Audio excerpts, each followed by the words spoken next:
Sagu gula Melaka. Nak pula letak potongan-potongan mangga manis.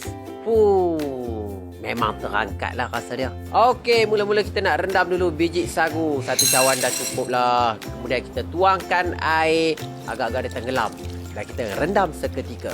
Panaskan air secukupnya untuk kita merebus biji sagu yang kita telah rendam tadi tu.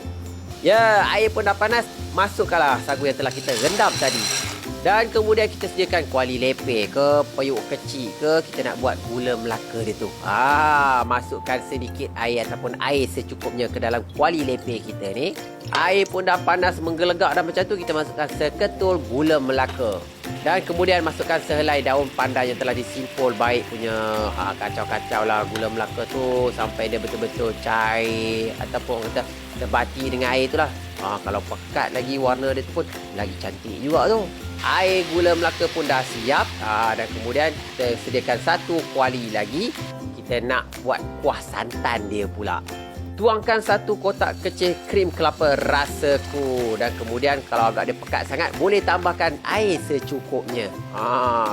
Ni bukan apa, kalau tak nanti hangus pula krim tu.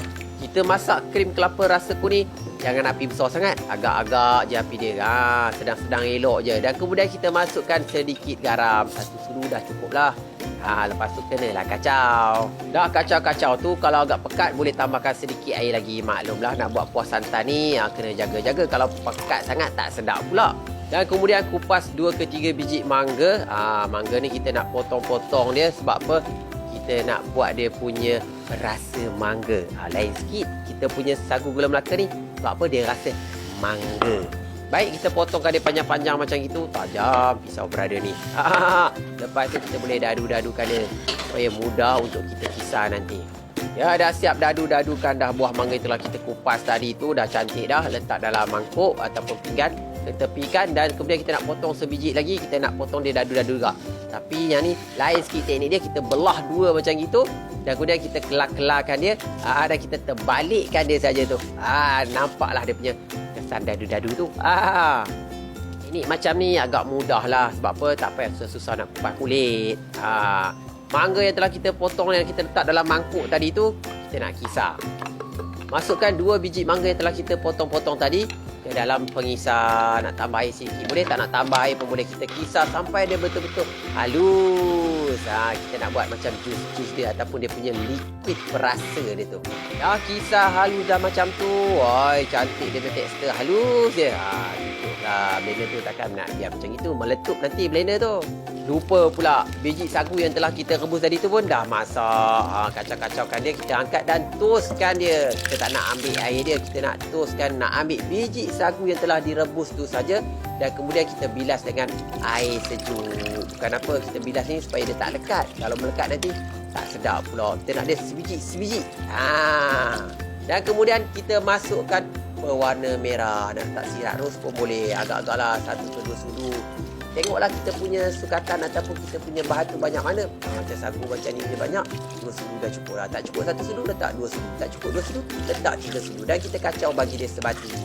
Ni dia mangga yang telah kita kelar-kelar dadu tadi tu. Kita nak asingkan kulit dengan isi mangga sahaja. Dan kemudian kita masukkan dalam satu mangkuk kecil. Masukkan air gula Melaka secukupnya. 2 ke 3 sudu lah. Dan kemudian kita masukkan, ni dia isi mangga yang telah kita kisar tu tadi. Ini perasa mangga sedap tau. Lain macam rasa dia.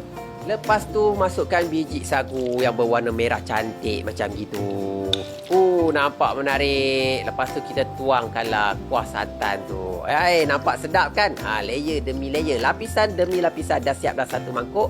Dan kita boleh toppingkan dia dengan isi mangga yang telah kita potong dadu-dadu tadi. Wow, nampak tu cukup menyelerakan. Nak best lagi, kita sediakan satu cawan ataupun gelas. Kita masukkan gula Melaka macam tadi juga. Masukkan isi mangga yang telah kita kisar tadi. Dan kemudian sagu jangan lupa, kena ada juga. Dan tuangkan kuah santan. Kemudian letakkanlah isi mangga sikit atas dia tu. Nampak cukup menarik. Ni kalau makan kat restoran, satu cawan ataupun satu mangkuk RM18. Tak lari dah pencuci mulut macam ni. Cukup menyelerakan. Jangan nak tengok saja. Awak semua kena cuba resepi ni sebab apa?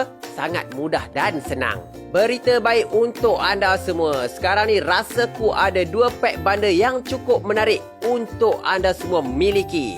Di dalam pack bundle kuih Rasaku ni terdapat pelbagai produk yang menarik. Antaranya kita ada santan kelapa asli 200 ml, krim kelapa 200 ml, kelapa parut, kerisik dan juga sweet corn cream style.